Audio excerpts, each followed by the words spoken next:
já está online, irmãos, sejam bem-vindos, graça e paz.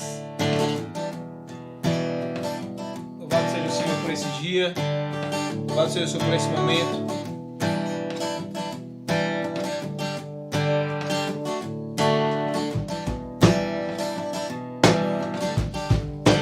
Só ficar mais um tempinho para que mais pessoas entrem e possam acessar. Todos começarmos juntos. Enquanto o violão toca, esteja em oração.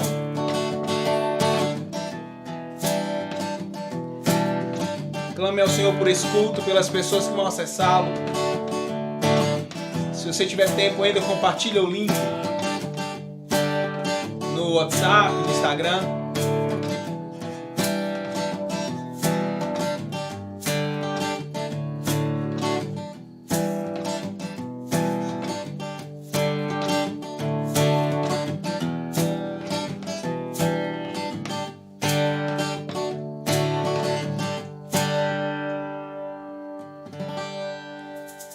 No Antigo Testamento, irmãos, lá pro povo de Israel, o sustento era agricultura e basicamente se vivia através dela. E em um texto de um profeta, ele fala que ainda que toda a agricultura falhasse, faltasse, todo o sustento não viesse, e eles usam o exemplo de duas plantas, que é a figueira e a videira. E mesmo se elas não dessem frutos, mesmo se esses frutos viessem a falhar, não viesse o fruto da colheita, ainda assim eles estariam agarrados no Senhor. Então que também a gente esteja agarrado no Senhor, independente da situação. Independente que as coisas possam vir a falhar, independente que visualmente a gente não veja perspectiva ou possa ver algum tipo de plano que a gente possa fazer. Ainda assim o Senhor é Deus e se mantém como Deus. Tudo está debaixo do controle das mãos dele. A gente vai cantar essa música, uma música que usa esse trecho do Antigo Testamento agora, e adore ao Senhor, porque ele é digno de toda confiança, de toda entrega.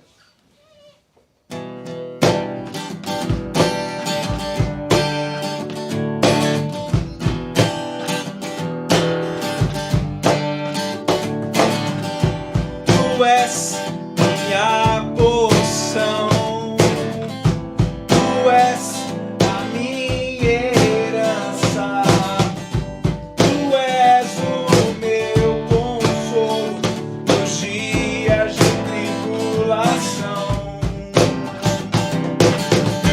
Mesmo que os meus pais me deixem, mesmo que amigos me traiam, eu sei que em teus braços eu encontro salvação. Ainda que a figueira não floresça, ainda que a videira não dê o seu fruto, mesmo que não haja alimento nos campos, eu me alegrarei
Ainda que a videira não dê o seu fruto, mesmo que não haja alimento nos campos, eu me alegrarei, me alegrarei.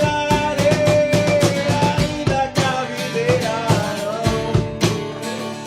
ainda que a videira não dê o seu fruto, mesmo que não haja alimento nos campos, eu me alegrarei em ti.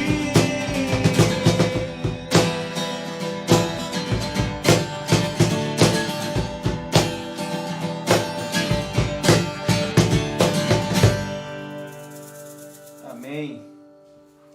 Mesmo eu confundindo muito fileira e figueira, vocês perceberam? Mas louvado seja o Senhor por esse momento. Eu sou obrigado a abrir uma letra de uma música porque eu preciso da letra agora. Ah, tá ok. Dicas de, como diz nosso pastor, culto ao vivo.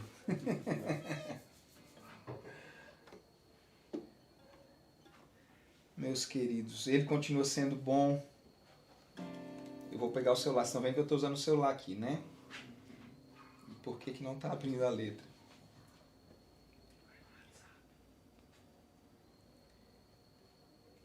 Isso, vamos ver.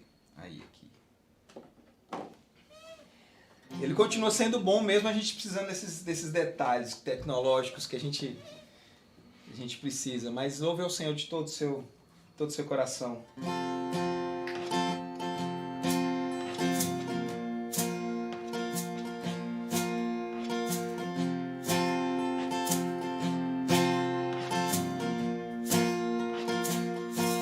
Um dia a gente aprende a confiar em um Deus que faz milagres, que ouve a nossa oração e se faz presente aqui.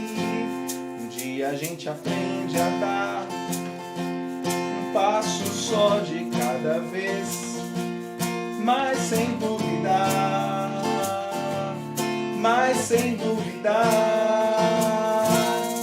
que Ele continua sendo bom, que Ele continua sendo Deus, que Ele continua sendo bom, que Ele continua.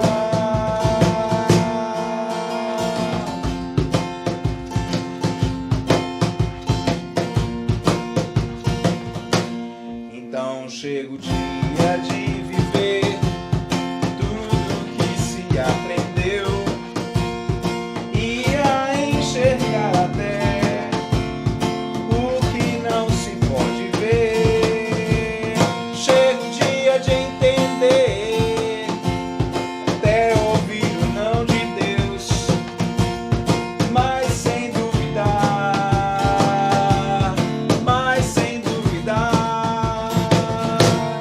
que Ele continua sendo bom, que Ele continua sendo Deus, que Ele continua sendo bom, que Ele continua.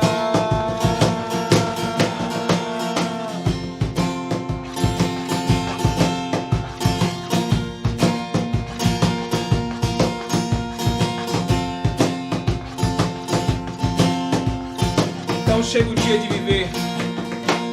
Chega o dia de viver tudo que se aprendeu e a enxergar até o que não se pode ver. Chega o dia de entender, até ouvir o não de Deus, mas sem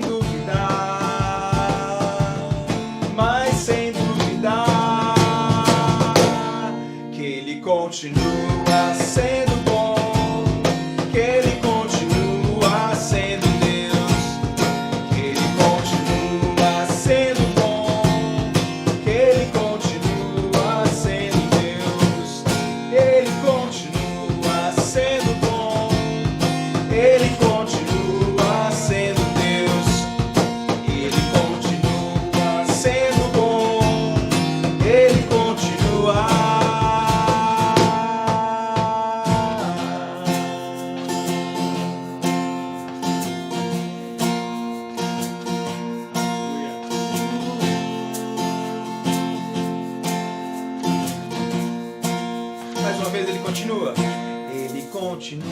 continua sendo bom. Ele continua sendo Deus. Ele continua sendo bom. Ele continua.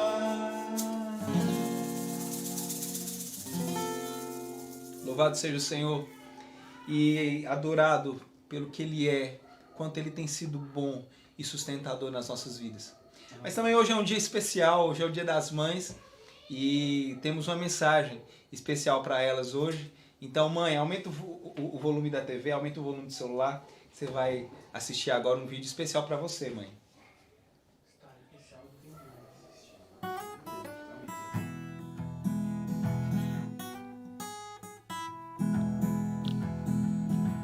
Se eu pego um M e eu pego um A, se eu junto a letra E e ponho um tio no lugar, tem a palavra mãe, mãe.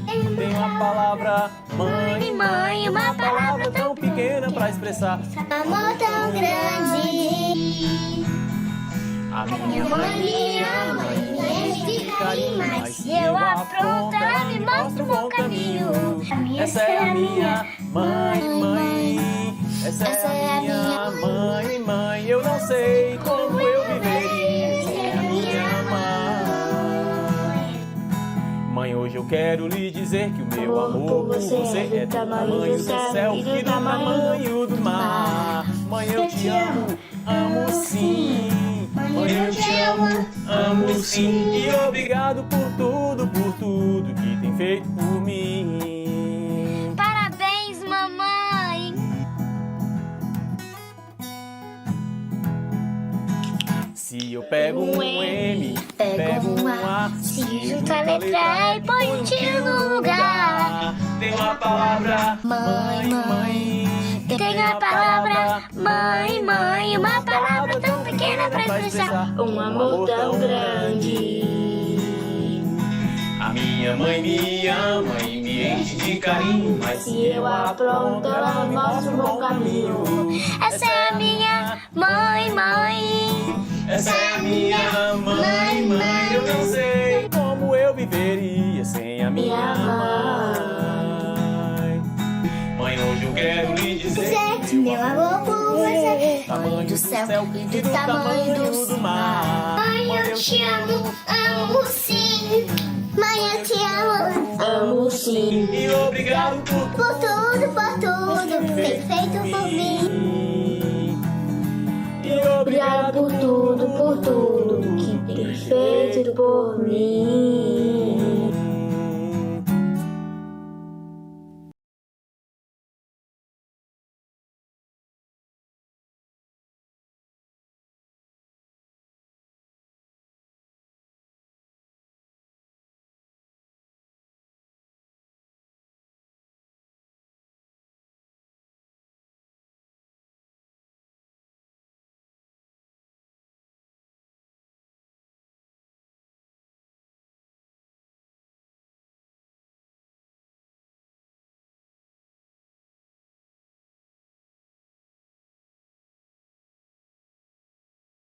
Pode. Posso falar já? Pode. Boa noite. Espero que todos estejam aí conosco, ou pelo menos boa parte dos amigos aí, irmãos que estão conosco na Conviva, participando desse projeto de plantação de igreja, né? A gente sempre começa o culto aqui, ou melhor, perdão, a palavra falando já do que nós vamos tratar, etc. Mas eu quero falar um pouco agora primeiro sobre a Conviva. Talvez você está participando conosco aí de alguns cultos e ainda não foi apresentado a esse projeto de plantação. É claro que aqui não é o objetivo a gente gastar o tempo falando disso, mas eu queria que você soubesse que essa plataforma, né, que agora acontece no YouTube e acontece no Instagram, é um projeto de plantação de igreja, uma igreja presbiteriana. A gente está na cidade de Montes Claros desde 2015. Estamos fazendo esse trabalho de pregar o Evangelho através das nossas vidas, através do nosso chamado, do chamado que nós cremos ser de Deus para nós, cremos ser uma missão que Deus nos deu.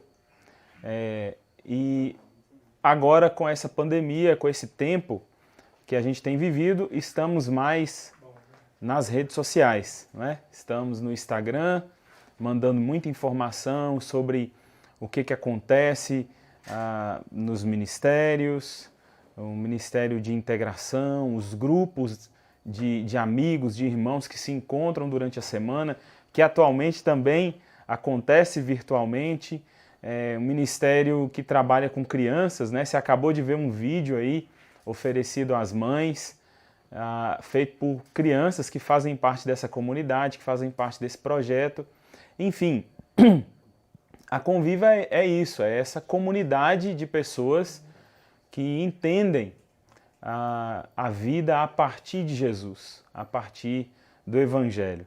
Com certeza, num outro momento, nós teremos mais oportunidade de falar a respeito da Conviva.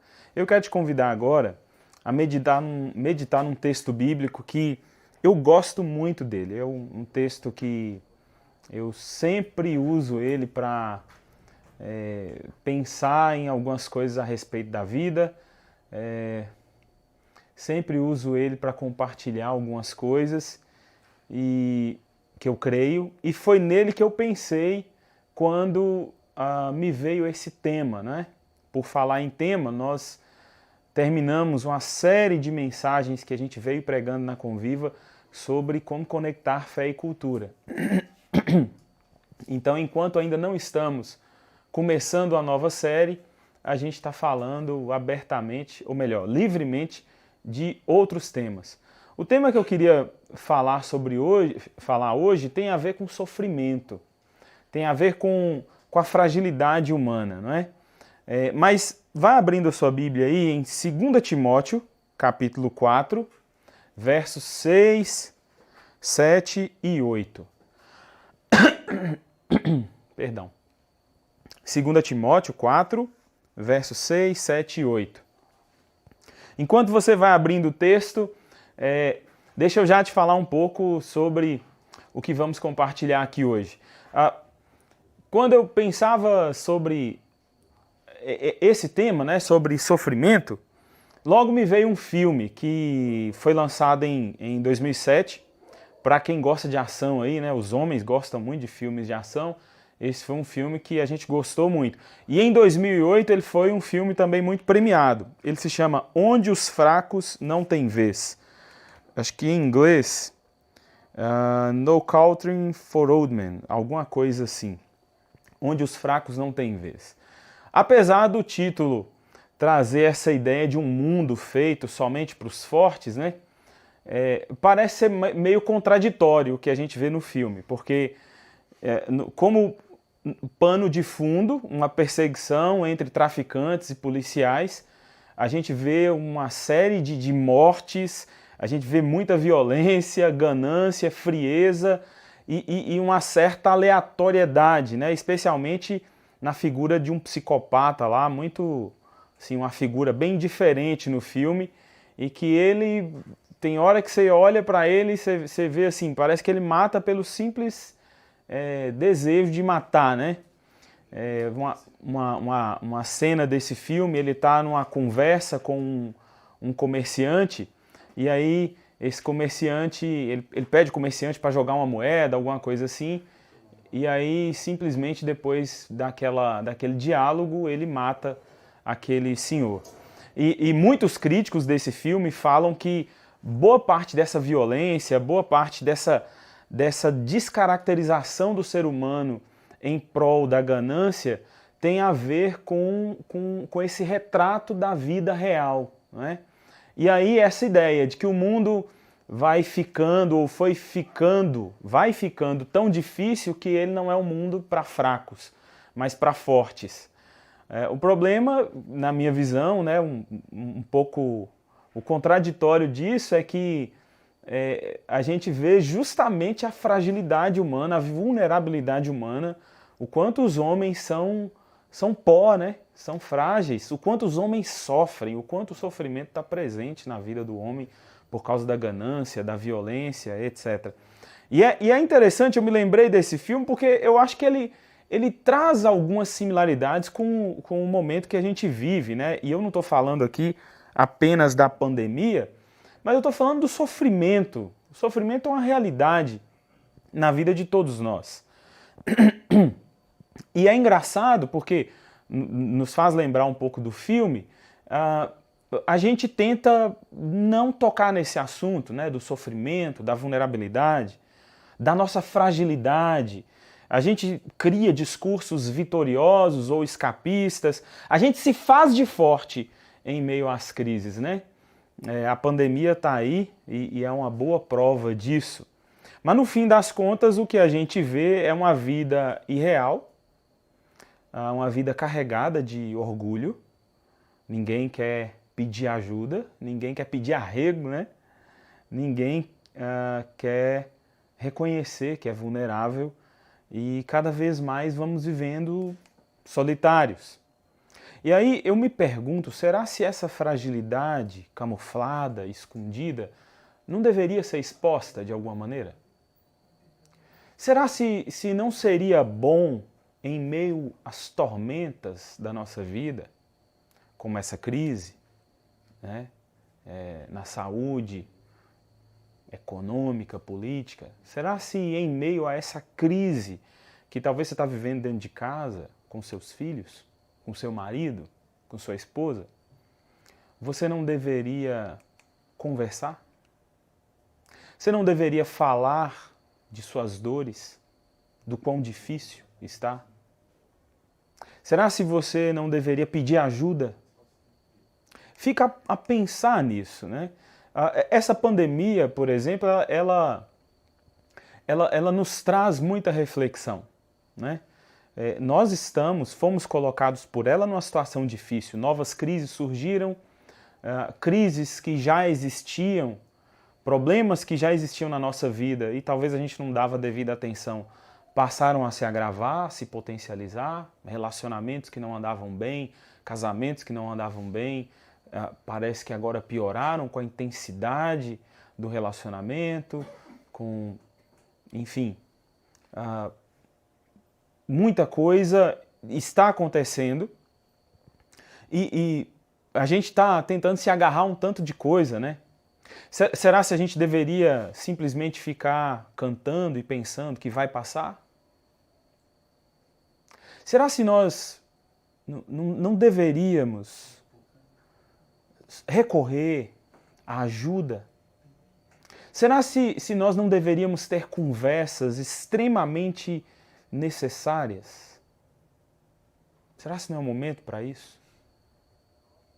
Será se esse momento onde a instabilidade financeira chegou na sua família, chegou na sua empresa, e você não parou ainda nem para avaliar tudo que está acontecendo, como está o seu coração, né? E quando eu digo coração, eu estou tentando dizer o que a Bíblia diz a respeito de coração, o centro do ser humano, o centro das suas vontades, dos seus desejos, não apenas aquilo que remete à nossa cultura ocidental, o sentimento. Eu não estou falando de sentimento, mero sentimento.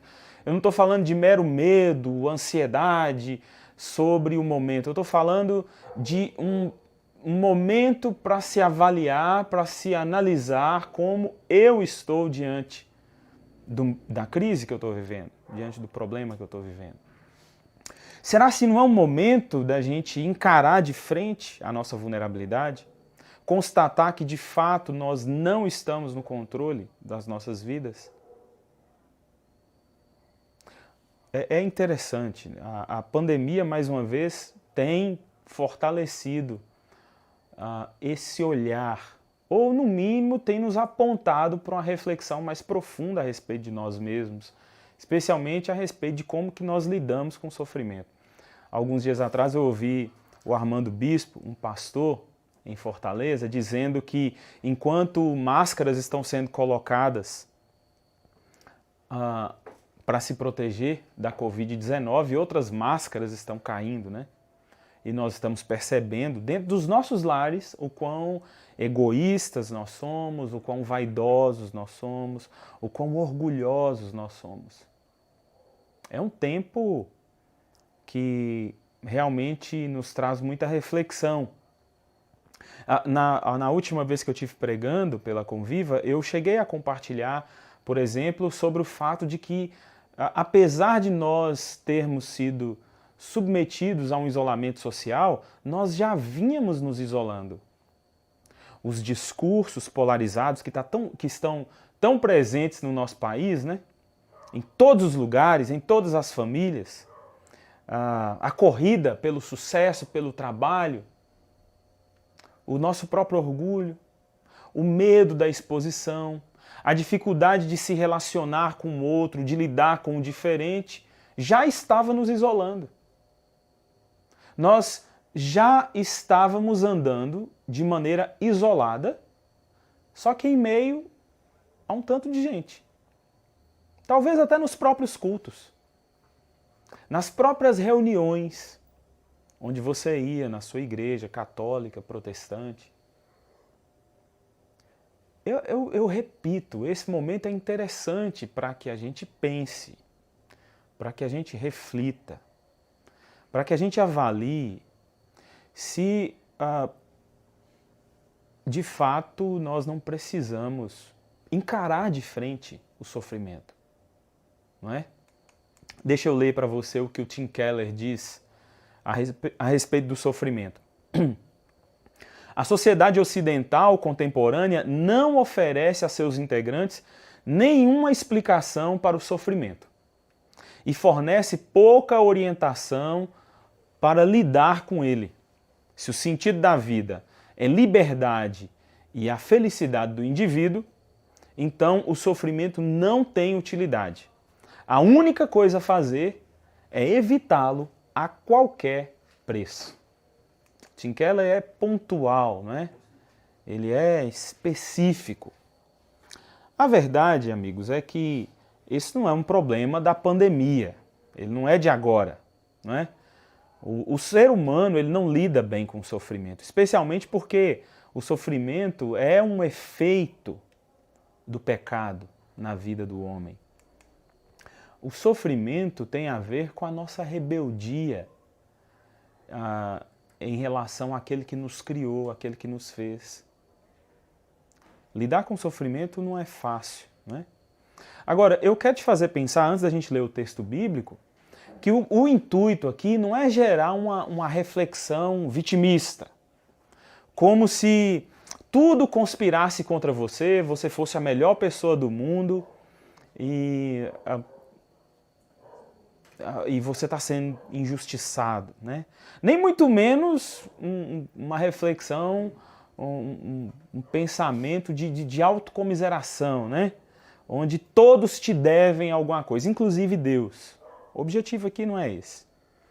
O objetivo aqui talvez esteja mais relacionado a olhar para nós em meio à crise emocional, física, espiritual, econômica, em meio ao sofrimento, olhar para nós, perceber que somos pó, que de fato somos fracos, e a partir daí olhar para alguém ou para aquele que pode nos ajudar, que nos faz fortes, mesmo sendo fracos, que traz propósito, significado para a vida, mesmo no meio da luta, da adversidade.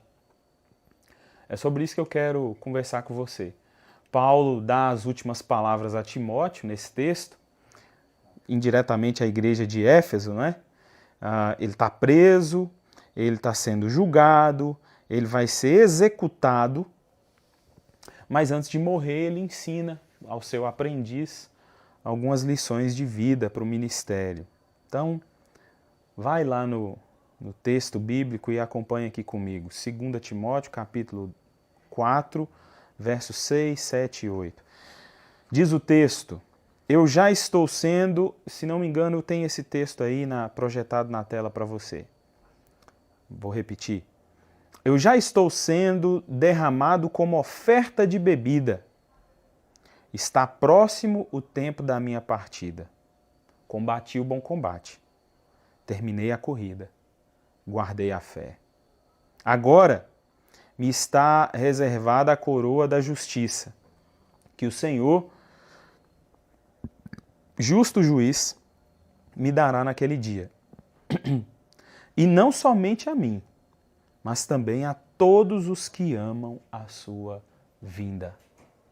Esse é um texto da palavra de Deus muito especial e que com certeza traz um ensino para nós, como traz para a minha vida, trouxe para a minha vida esses dias, a respeito do sofrimento, a respeito da nossa vida nesse mundo afetado pelo pecado, afetado pelas dores, pelas limitações do ser humano, né?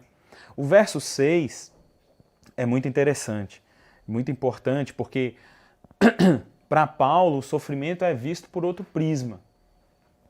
Sua vida é entregue como um sacrifício final a Deus, né? Ele diz: eu já estou sendo derramado como oferta de bebida. Depois você leia lá, Números capítulo 15, você vai ver que o vinho, né, a bebida, era usada naquele momento de sacrifício, de adoração a Deus, juntamente com outros elementos que seriam entregues, oferecidos a Deus. E Paulo aqui remete a essa mesma figura tão importante do Antigo Testamento, que tem a ver com a adoração. Então, Paulo está diante da dor, do sofrimento, da iminente execução, e ele diz: olha, a minha vida já está sendo derramada como oferta de bebida, não é? É muito importante como que Paulo olha para o sofrimento. Nós vamos nos lembrar de Atos 9, capítulo 16, quando Deus fala para Ananias, para o discípulo Ananias, a respeito de Paulo. Paulo é chamado por Deus, Paulo se encontra com Jesus e depois ele é cuidado por algumas pessoas e ele é retirado para um determinado lugar, e aí Deus dá uma palavra a esse irmão, a esse cristão chamado Ananias, e diga lá para Paulo que eu vou mostrar para ele o quanto é importante ele sofrer pelo meu nome, o quanto ele deve sofrer pelo meu nome, não é? Isso está muito presente, nós vamos ver isso em outros textos relacionados à vida de Paulo. Agora, é importante a gente fazer a pergunta, em meio a uma crise como essa na vida de Paulo, né? Já, vamos assim dizer, programada, já esperada por ele, mas é uma dor, é uma dificuldade. Ele vai ser executado, ele está preso, né? Se você ler outros textos, a partir do verso 9, por exemplo, ele fala para Timóteo encontrar com ele, trazer algumas coisas. Paulo está num momento de dor, de dificuldade. Mas o que a gente vê aqui é uma devoção quase que desumana. Não é normal alguém diante da morte, da iminente morte, dizer para Deus, ou dizer para um amigo: olha, eu estou nessa situação, mas eu quero te dizer o seguinte, eu estou como vinho derramado. Minha vida está sendo derramada. Agora, o ato final da minha vida como sacrifício a Deus vai ser executado. Como que um sujeito consegue ter uma devoção dessas num momento como esse, não é? A gente tem que aprender com esse texto bíblico. E aqui eu quero te trazer outro texto de Paulo para você perceber que o amor de Jesus por Paulo, assim como o amor de Jesus por toda pessoa que se entrega a ele, por toda pessoa que se torna um cristão, gera dois efeitos. O primeiro efeito é o constrangimento e o segundo efeito é a devoção. 2 Coríntios capítulo 5, versos 14 e 15 diz: pois o amor de Cristo nos constrange, porque estamos convencidos de que um morreu por todos, logo todos morreram. E ele morreu por todos para que aqueles que vivem já não vivam mais para si mesmos, mas para aquele que por eles morreu e ressuscitou. Então, o primeiro efeito do Evangelho, o primeiro efeito do amor de Jesus na vida do cristão é o constrangimento. Constrangimento por quê? Porque o nosso pecado é exposto, né? Esse pecado, essa rebeldia do coração humano, que inclusive gera todo o sofrimento que nós passamos, ele é exposto diante da graça de Deus. Nós somos amados por Deus. Nós somos abraçados por Deus de um jeito imerecido, não tem explicação. O que nos resta é um constrangimento. E eu diria que é um bom constrangimento. Um constrangimento que não nos trava, não nos faz encolher, que dá aquela vontade de sumir, sabe? Mas é um constrangimento que nos leva para a devoção. Porque a devoção também é um efeito de Jesus, da graça de Jesus, na vida do constrangido. Porque aqueles que foram constrangidos pelo amor de Deus não acham mais sentido na vida vivida para eles mesmos. Agora eles querem viver por aquele que por eles morreu e ressuscitou. Eu me lembro muito de pessoas que chegam para mim, que me perguntam, né, que lembram um pouco. Eu já fiz muita coisa ruim nessa vida, mas já fiz algumas boas também. E aí as pessoas falam assim, poxa, mas isso é bacana, isso é isso, isso é aquilo. E, irmãos, eu não tenho vergonha nenhuma de dizer para ninguém, nem aqui agora, que isso para mim não é bondade nenhuma. Isso é constrangimento que Deus gera na minha vida. Eu tenho plena consciência do quão pecador eu sou, do quão mal eu sou, do quão eu sou ruim mesmo. Mas Deus transforma isso. Deus expôs o meu pecado de tal maneira que eu não consigo entender até hoje por que Ele me amou tanto. Por que Ele me deu amigos na caminhada que eu já decepcionei. Que Ele me deu o privilégio de fazer parte de uma igreja que é um organismo vivo na face da terra, compartilhando o amor dele. Eu não entendo isso. Eu não entendo o sacrifício de Jesus por mim,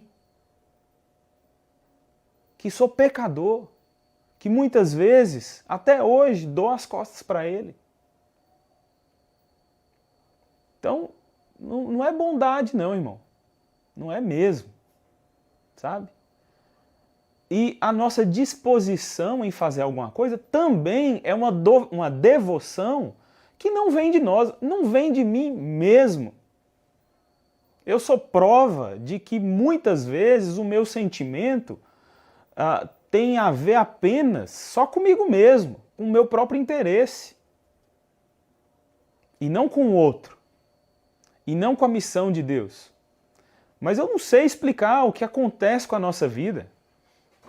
O que é que Deus gera no nosso coração que não tem mais sentido na nossa vida, como não havia mais sentido na vida de Paulo, viver a vida só para Ele. Tanto é que você vê outros textos da palavra de Deus onde o próprio Paulo diz, olha, o morrer para mim é lucro. A vida vivida aqui, só pelo ponto de vista humano, não tem mais valor, não tem mais sentido. Eu quero é o Senhor. Você vai ver como que isso acontece aqui em outros textos. Mas fato é que essa devoção vem de Deus. Essa vontade, né, essa expressão aqui de Paulo, essa certeza em meio ao sofrimento, vem de uma ação divina, do amor de Cristo constrangendo, né? A gente vê isso, por exemplo, em 2 Coríntios capítulo 12, verso 10. Eu também trouxe esse texto aí. Por isso, por amor de Cristo, regozijo-me nas fraquezas. Olha só. Nos insultos, nas necessidades, nas perseguições, nas angústias, pois quando sou fraco é que sou forte. Deus traz sentido ao sofrimento para a minha vida. Traz essência. Ele me faz lembrar o quanto sofreu por mim e o quanto isso tem a ver com o que eu estou vivendo. Irmãos, assim como Paulo, nós podemos contemplar a maravilhosa graça de Deus na nossa vida, se manifestando, à medida que a gente estiver disposto a se expor para Jesus, a reconhecer que o sofrimento é real e que nós precisamos de ajuda, não é? A gente vê isso em vários momentos da vida de Paulo. E eu não estou dizendo isso porque isso é uma condicionante, né? Porque isso é uma determinação que Deus falou assim, ó, eu só vou derramar graça sobre você se você perceber que você é pecador. Não é uma condicionante. É uma questão que talvez tenha muito mais a ver com lógica. Preste atenção. Ninguém que precisa de ajuda poderá ser ajudado se antes não reconhecer isso. Você já ouviu aquela frase, né, aquele pensamento de que eu só posso ajudar determinada pessoa se ela se permitir ser ajudada. E é disso que nós estamos falando. De um reconhecimento da nossa vulnerabilidade, do sofrimento que está diante de nós, como antecedente da graça, da ajuda, do socorro, não é? É aquela velha história, né?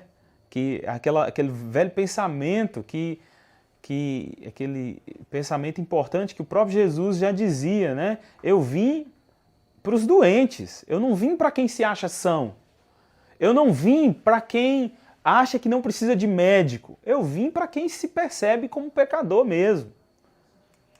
Enfim, é disso que nós estamos dizendo. O doutor, psiquiatra e polêmico, né, Ítalo Marcilli, muita gente não gosta de ouvir ele. Hoje, para mim, ele é muito mais um digital influencer do que um psiquiatra. Escuto ele algumas vezes, mas eu separei um texto de um livro dele, muito bom inclusive, é um livro sobre temperamentos. Vale a pena você ler, se você tem filhos ou quer ter filhos, vale muito a pena ler. Olha o que ele diz. Um sofrimento assumido e consciente tem muito mais sentido do que um movimento impulsionado por razões externas. Mesmo diante de situações terríveis, alguns sujeitos podem encontrar o sopro interior que os inspira.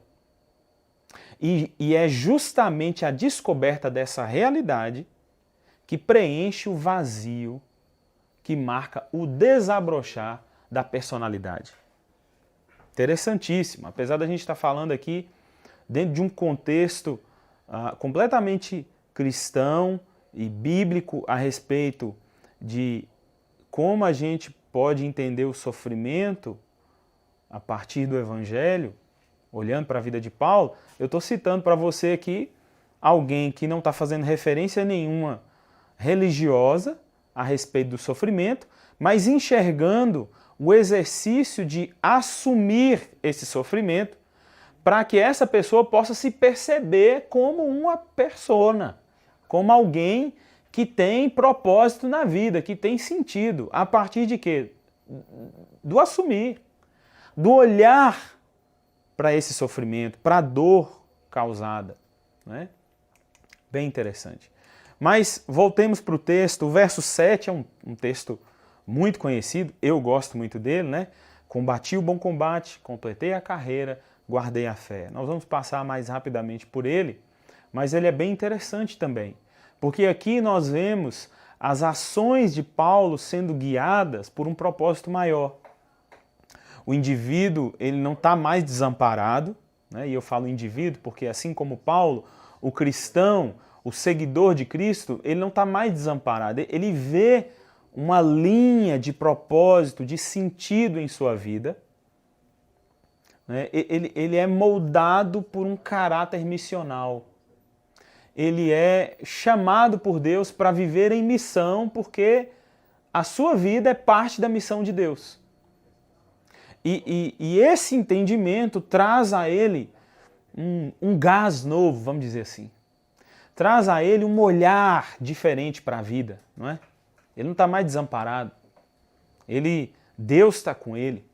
Deus traz um sentido especial para a vida dele, Deus traz uma força especial para a vida dele. Tanto é que Paulo faz um resumo aqui da vida dele, dizendo, ó, a primeira coisa, eu combati o bom combate. Eu combati o bom combate. Primeiro, coisa a gente observar aqui nessa expressão, que olha o sofrimento presente aí de novo. Só que agora com uma conotação diferente. Né? Uma conotação diferente para nós. Para Paulo, o sofrimento continua dentro de um mesmo propósito, de um mesmo sentido. E aqui o sofrimento tem essa, para nós, nesse momento, nós olhando para o texto, tem uma nova conotação. Né? Combati o bom combate.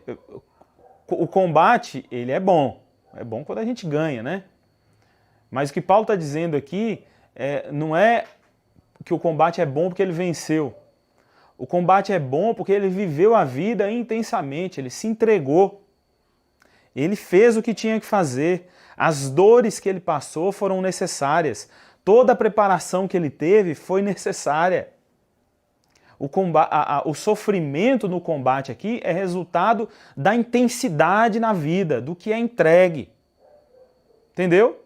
É aquele negócio que, se você é um amante, né, do exercício físico, gosta de uma atividade física, você sofre para fazer, mas é bom, você sabe que faz bem. Pensa nisso, só que para a vida, não é? Abre sua cabeça, perceba a ação de Deus trazendo um sentido especial para o sofrimento na sua vida. Porque aí você vai perceber que Deus não te deixou, muito pelo contrário, Ele está te ensinando com aquela perda. Ele está te ensinando com aquela dificuldade. Ele está te dizendo, persevere. Olhe para frente. Está entendendo? Tem uma outra expressão nesse verso ainda, né? Completei a carreira. Paulo está usando a figura se não me engano, de atletismo, de corrida, né? Para falar que a vida em Deus, ela é um curso a ser percorrido. Tem um percurso aí. E você vai precisar perceber isso. Você tem que ter esse olhar para a vida. A vida não é um momento, né? E é interessantíssimo para nós. Eu já falei isso em outros momentos aqui. Muito do nosso sofrimento tem a ver com esse olhar afetado pelo egoísmo, pelo hedonismo, de ver a vida só como um momento, né? A vida é vivida de momentos. Então, se o momento não é bom, ela não é boa. Aqui não, Paulo nos faz pensar que a vida é uma corrida.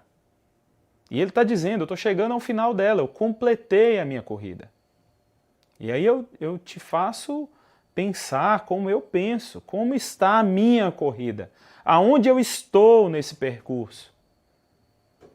Eu me preparei para ele, eu estou me preparando para ele, não é? Diante desse percurso, ou no meio desse percurso, eu estou com sede? Tem algum ponto de apoio onde eu possa beber água? A que eu posso recorrer? Né? Tantas coisas podem ser observadas nesse texto, e eu acho muito interessante. E eu e você precisamos pensar nisso. Mas a terceira expressão desse verso, ele diz, guardei a fé. Combati o bom combate, completei a carreira, guardei a fé. A imagem aqui é de um dispenseiro, de um servo que guarda fielmente o que precisa ser guardado no depósito do seu Senhor. Nós estamos falando da fé como valor inegociável. Nós estamos falando da fé como um complemento indispensável para a vida, que ele precisa ser guardado para ser usado no momento certo. Percebe como é que a vida aqui, para Paulo, ela tem um sentido mais amplo. Não é? Em Deus, o cristão, ou você e eu, qualquer pessoa que se renda ao Senhor Jesus, passa a olhar para a vida de uma maneira diferente. independente de como está a crise financeira no país, de como vai ficar a sua empresa, de como vai ficar o seu casamento, de como vai ficar a sua própria vida diante desse problema, eu sei que a minha vida não se resume a isso. A minha vida, vamos pegar a palavra de Paulo aqui, né? É uma corrida. Eu estou nesse caminho, eu estou nesse processo, vão ter outros momentos. Eu preciso continuar, porque eu preciso completar. E olha, tem coisas nessa vida que precisam ser guardadas, que não podem ser perdidas. Meu irmão, isso é importantíssimo. Mas vamos já caminhar para o fim. O verso 8, vamos lá, vamos ler o verso 8 novamente. Agora me está reservada a coroa da justiça, que o Senhor, justo juiz, me dará naquele dia. E não somente a mim, mas também a todos os que amam a sua vinda. Texto interessante. Meus irmãos, vou dizer um negócio para vocês aqui. Por falar em sofrimento, você não está sentindo o cheiro, mas nós estamos. Nós estamos. Rapaz, tem um cheiro aqui de um churrasco que eu vou te falar. Mas enfim, vamos voltar para o texto. O verso 8 é muito interessante, porque Paulo ele entende que a vida não se resume a dias difíceis. Entendeu? Não se resume a dias difíceis. Olha só, hoje você pode estar sentindo só o cheiro do churrasco. Amanhã, quem sabe? Estou fazendo uma brincadeira aqui, mas você me entende o que Paulo está dizendo, porque o texto está apresentando isso. É o que o texto está dizendo. O texto está dizendo, olha, eu vou ser morto. Há uma perseguição eminente à vida dos cristãos por causa da pregação do Evangelho. Mas deixa eu te dizer uma coisa, tem uma coroa de justiça que me está reservada. O reto juiz, o meu Deus, que me justificou, vai também me recompensar. E essa é uma realidade, é uma promessa e uma realidade para mim e para todos aqueles que amam a sua vinda. Meu amigo, para Paulo, assim como para todo cristão, para toda pessoa que se rende a Jesus, os dias difíceis não são os únicos a serem vividos na vida aqui na Terra, né? E essa pessoa, assim como Paulo, passa a ter contentamento no que é eterno, nas promessas de Deus, nas promessas que se concentram em Jesus e na própria vinda de Jesus. E por que eu estou falando e usando essa palavra contentamento? Porque o texto aqui é claro, o texto diz, olha, agora me está reservada a coroa da justiça, que o Senhor, justo juiz, me dará naquele dia, e não somente a mim, mas a todos os que amam a sua vinda. Eu quis trazer essa palavra aqui para esse contexto, apesar do texto não estar falando diretamente disso, mas indiretamente está, porque o texto está falando que tanto Paulo como todos esses que vão receber recompensa de Deus amam a vinda do Senhor. E contentamento, irmãos, é satisfação, é estar contente, é estar alegre, é encontrar satisfação, gosto, alegria, júbilo em Deus, na vinda de Cristo, nas suas promessas, sabe? Não é um se retirar da vida presente e tentar se transportar para a vida futura, se desligar do presente mundo, do sofrimento e ficar vivendo de sonho, de esperança. Não! O que ele está dizendo é, olha, o sofrimento faz parte da nossa vida. Aliás, é isso mesmo, o sofrimento faz parte da nossa vida, assim como a recompensa, a vinda do Senhor, as suas promessas também fazem parte da nossa vida. Se nós sofremos hoje com Cristo, amanhã nós nos alegraremos com Ele. É isso que o texto está dizendo. Né? A própria o próprio termo coroa de justiça nos faz pensar sobre que tipo de recompensa é essa que vem de Deus para nós. Uma coroa não é dada para qualquer pessoa. Uma coroa, historicamente, na vida da humanidade, não foi usada por qualquer pessoa. E a justiça da qual o texto aqui fala, não é a justiça que nós vemos nos nossos tribunais, que nós estudamos nas faculdades. A justiça aqui é aquela que vem de Deus, que vem da justificação de Deus, que vem do fato de Deus olhar para o homem e aceitá-lo através do sacrifício de Jesus. É essa justiça que nós estamos falando. Isso é tão verdade que quando nós olhamos para o capítulo 4, nos versos 10 e 14, por exemplo, a gente vê que Paulo sofre como qualquer outra pessoa. Não é? O verso 10 está dizendo, pois Demas, amando este mundo, abandonou-me e foi para Tessalônica. Olha o verso 14, irmãos. Alexandre o ferreiro causou-me muitos males. Paulo sofria. Se você lê vários textos da carta de Coríntios, especialmente a segunda carta, você vai ver Paulo relatando diversos sofrimentos em prol do evangelho. Ele era um ser humano, ele sofria. Mas a sua esperança permanecia inabalável. Inabalável.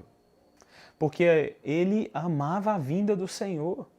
Ele sabia, ele aprendeu na palavra que a sua vida seria, que ele seria retribuído por Deus em outro momento. Que ele seria abençoado por Deus em outro momento. A vida é eterna, não é? Irmãos, eu quero terminar aqui deixando 4 aplicações muito importantes para a nossa vida. São 4 aplicações que eu tenho tentado estabelecer para a minha história, para a minha caminhada, e eu creio que são atitudes importantes, imperativos importantes para a vida de qualquer pessoa que quer, em meio ao sofrimento, em meio à crise, em meio à vulnerabilidade, se entregar para o Senhor Jesus. O primeiro é assuma. Assuma. Seja pelo efeito do pecado, e eu acho que eu tenho isso aí para compartilhar com você no slide. No slide. Eu tenho isso para compartilhar com você. Seja pelo efeito do pecado ou por uma nova perspectiva a partir do Evangelho, o sofrimento é uma realidade. É uma realidade. Lembra do que o Ítalo Marcilli disse? Assuma. Assuma. É melhor do que você tentar ser conduzido por forças externas, ideias externas. Assuma o fato de que o sofrimento é uma realidade. Sem Deus, pelo pecado, gera dor, gera morte, gera uma série de problemas. Com Deus, ele é moldado, ele recebe uma nova perspectiva. O sofrimento tem propósito. Ele se transforma em parte da ação de Deus na nossa história.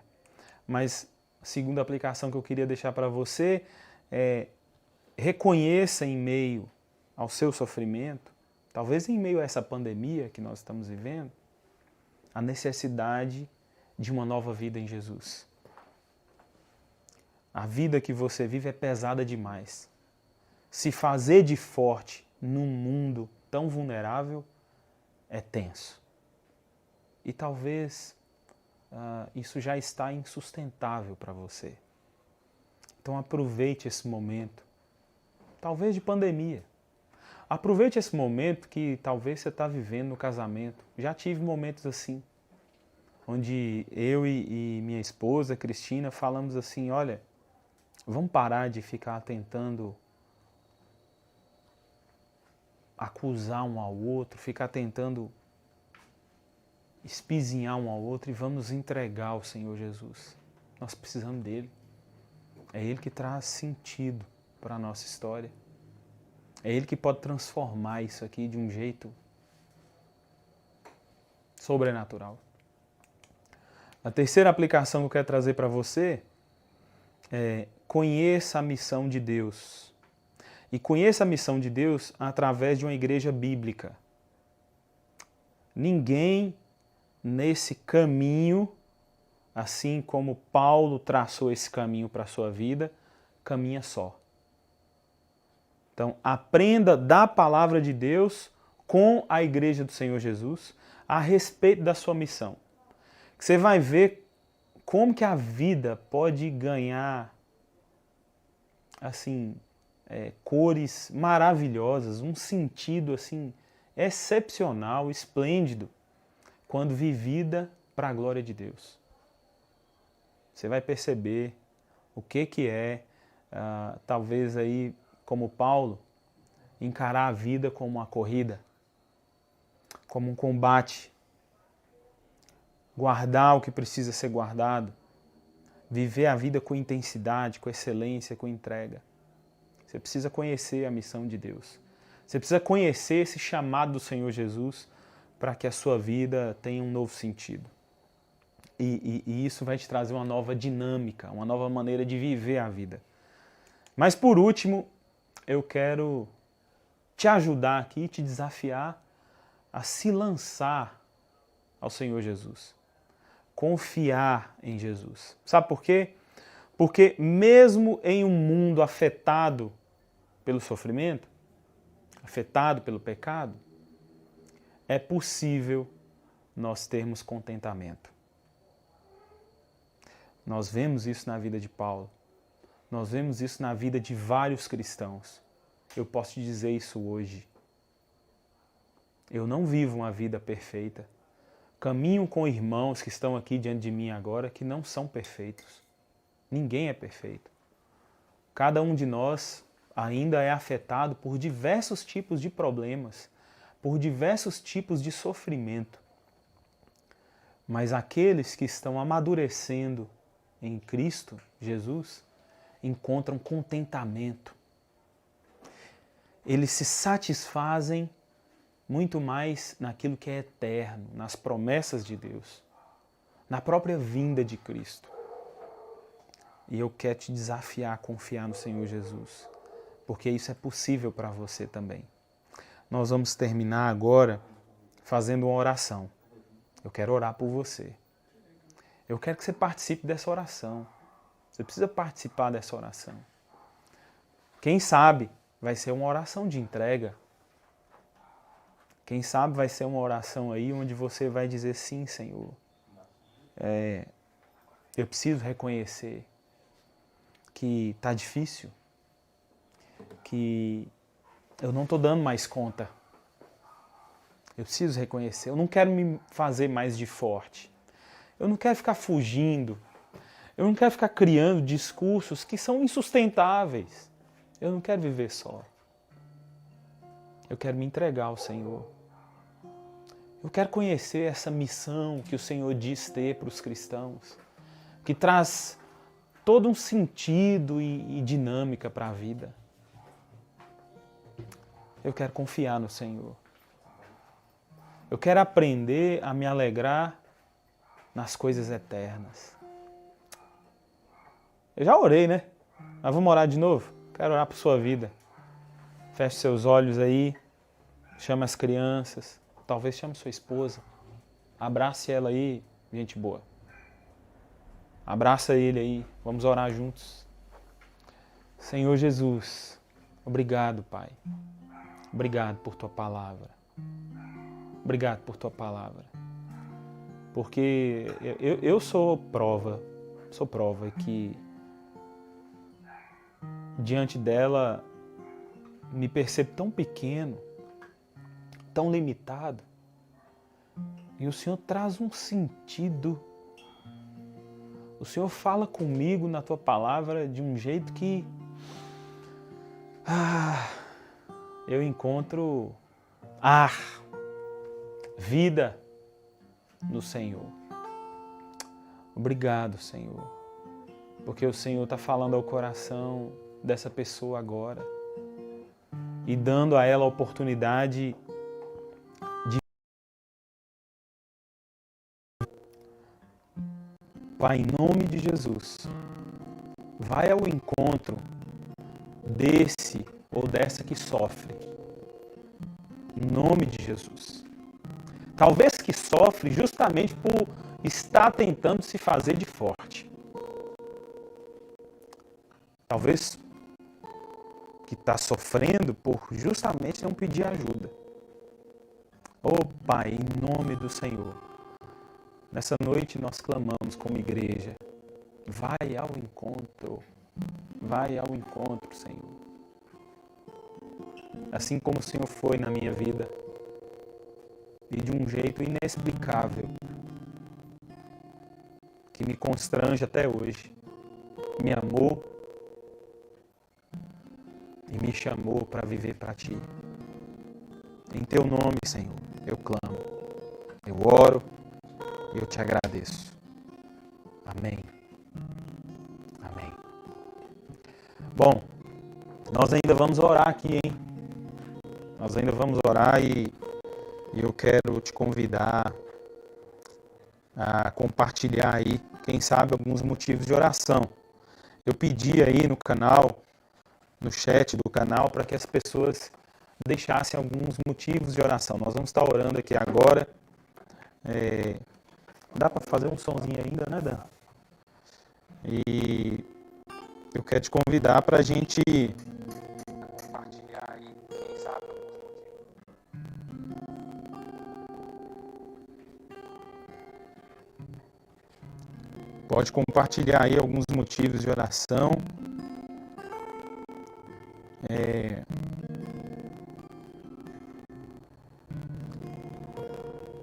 Para a gente estar orando aqui, gente, antes de terminar, não é?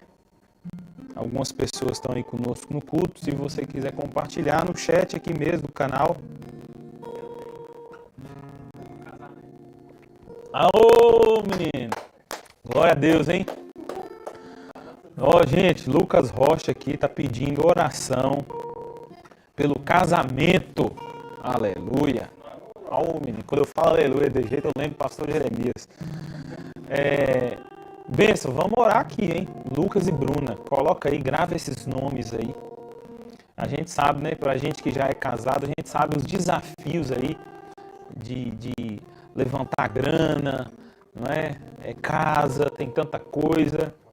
Morar por eles. E esse tempo de pandemia é um desafio a mais ainda para quem deseja se casar. Vamos agradecer a Deus também por Amanda e Silas, né? Amanda e Silas estão sumidos, mas vamos orar por eles. Se casaram essa semana, se não me engano, no cartório. Agradecer a Deus pela vida deles. Mas vamos orar aí. Vamos orar. Mais motivos aí, gente? Bom, ninguém está mandando aqui nenhum motivo de oração. Esse povo tá uma bênção, hein? Ah, tá, beleza. Vamos orar. Continua sendo bom. Ele continua sendo Deus. Ele continua sendo bom. Ele continua sendo Deus. Um dia a gente aprende a confiar em um Deus que faz milagres, que ouve a nossa oração e se faz presente aqui. Um dia a gente aprende a dar um passo só de cada vez, mas sem duvidar,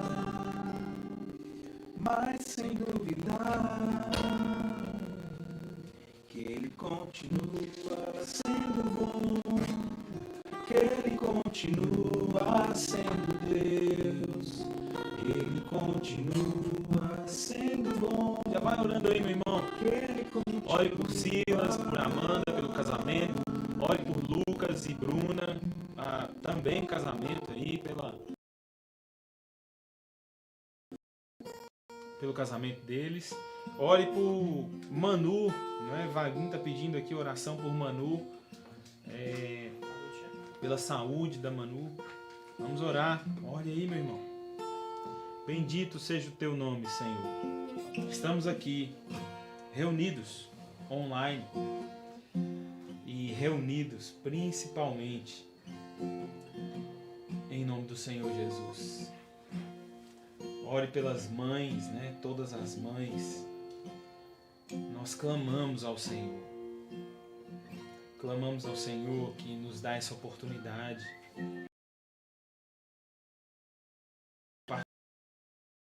Canções que falam de quem o Senhor é, da sua obra na nossa vida. Obrigado, Pai. Obrigado.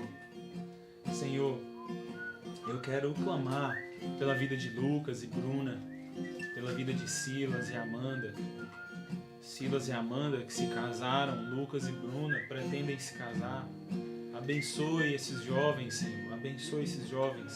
O desafio do casamento, do relacionamento entre um homem e uma mulher, nessa nova trajetória, agora juntos, é algo que requer muita entrega ao Senhor, que requer confiança ao Senhor Jesus.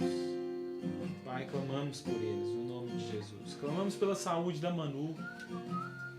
Clamamos pela saúde da Manu, Senhor, em nome de Jesus. Abençoe a Manu, Pai, que ela possa restabelecer, que ela possa ser abençoada pelo Senhor, em nome de Jesus. Clamamos por ela.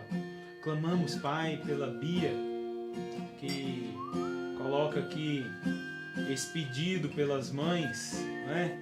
Ela que vai ser mãe, vai se tornar mãe, está grávida. Clamamos pela Lelê, pela Leidiane, que ganhou o Henrique há pouco tempo. E por todas as mães que estão sendo muito bem lembradas por tantas pessoas no país todo. Clamamos, Senhor, por essa figura tão importante na família. Pai, abençoe essas mulheres, cada uma delas, no nome do Senhor Jesus. No nome do Senhor Jesus.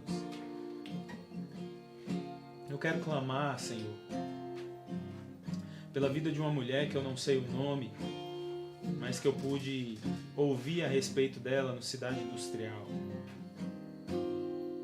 Ela tem o terceiro filho, teve o terceiro filho e abandonou o terceiro filho com a sua mãe, porque ela vive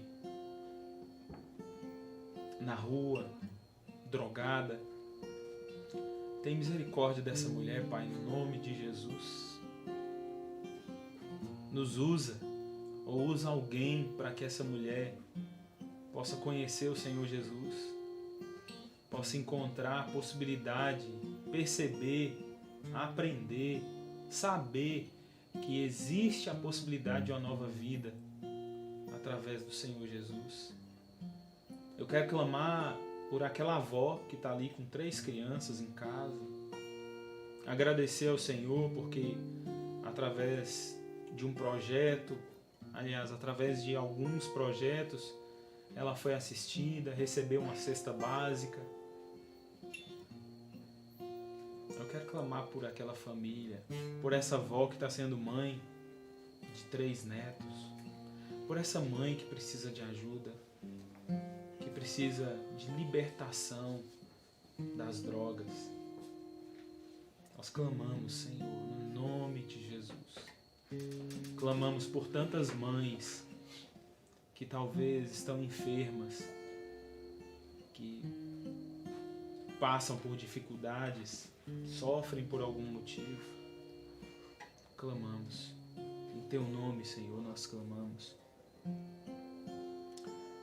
Clamamos, oramos ainda como Edmundo está citando aqui, para que o Senhor nos ajude em meio a essa pandemia, em meio à crise econômica, superar a ansiedade, a preocupação com o futuro, aprender a confiar no Senhor mesmo em meio ao sofrimento, usar a vulnerabilidade a nosso favor, em nome do Senhor Jesus, Pai. São tantos motivos aqui, Senhor, tantas pessoas que precisam de oração, que precisam do Senhor Jesus, que precisam conhecer a Tua palavra, que precisam se render a Ti. Essa é a nossa oração, Pai, nessa noite. Tua palavra nos ensina a orarmos uns pelos outros, a intercedermos uns pelos outros. E é isso que fazemos, no nome do Senhor. Assim oramos, assim te agradecemos, no nome de Jesus. Amém. Amém. Antes de terminar aqui, eu quero só te dizer uma coisa. Eu compartilhei com você nessa palavra que nós, como igreja de Jesus, e eu digo nós porque você pode se tornar a igreja de Jesus comigo, se tornando um seguidor dele, não caminhamos sozinhos. Para isso, nós, a Conviva, uma parte pequena dessa igreja de Jesus no mundo, desenvolve grupos de convivência. A gente chama esses grupos de GECOM, né? Grupos de convivência que acontecem na quarta, na sexta, no sábado. É uma das maneiras da gente não caminhar só, da gente aprender da palavra de Deus, da gente orar uns pelos outros, da gente caminhar junto. Eu creio, porque tenho aprendido isso de outros irmãos na caminhada da fé, que a relevância da Igreja de Jesus no mundo vai continuar a estar na palavra de Deus, mas vai receber agora um novo momento, onde essa relevância vai se dar nos relacionamentos. O mundo está mais carente, as pessoas estão mais solitárias, estão mais isoladas. O mundo precisa de uma igreja que se relaciona, que ama, que acolhe. Então, meu amigo, minha amiga, que você, de alguma maneira, possa procurar um desses canais de comunicação da Conviva, pelo Instagram, pelo WhatsApp, pelo contato com algum de nós. Deixa uma mensagem aqui no chat enquanto a gente tem essa transmissão, ou vai lá no Instagram, nos mande, se conecte de alguma maneira, peça ajuda, nos fale, ou nos permita ir até você, para que a gente caminhe juntos. Amém? Que Deus te abençoe, que você tenha uma semana aí bem diferente daquilo que você estava vivendo a partir dessa palavra que você recebeu de Deus. Isso é uma palavra que vai mexer com você, que vai te fazer responder a Deus de alguma maneira. E eu espero e oro por você para que você responda a esse chamado do Senhor Jesus, a esse desafio do Senhor Jesus através da sua palavra. Deus te abençoe. Em nome do Senhor Jesus. Vai na paz.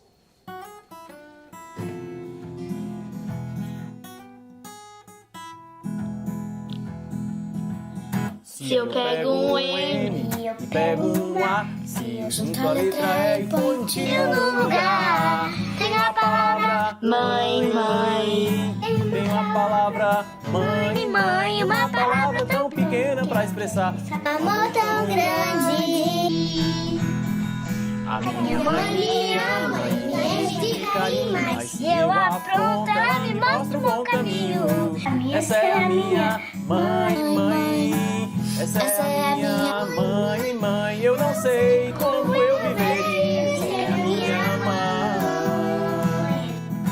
Mãe, hoje eu quero lhe dizer que o meu amor por você é do tamanho do céu e do tamanho do mar. Mãe, eu te amo, amo sim. Mãe, eu te amo sim. E obrigado por tudo que tem feito por mim. Parabéns, mamãe. Se eu pego um M, Pego um A, se junto a letra E e põe um tio no lugar. Tem uma uma palavra. Mãe, mãe. Tenho a palavra mãe, mãe. Uma palavra tão pequena pra expressar um amor tão grande. A minha mãe me ama e me enche de carinho, mas Se eu apronto, ela mostra um bom caminho. Essa é a minha mãe, mãe.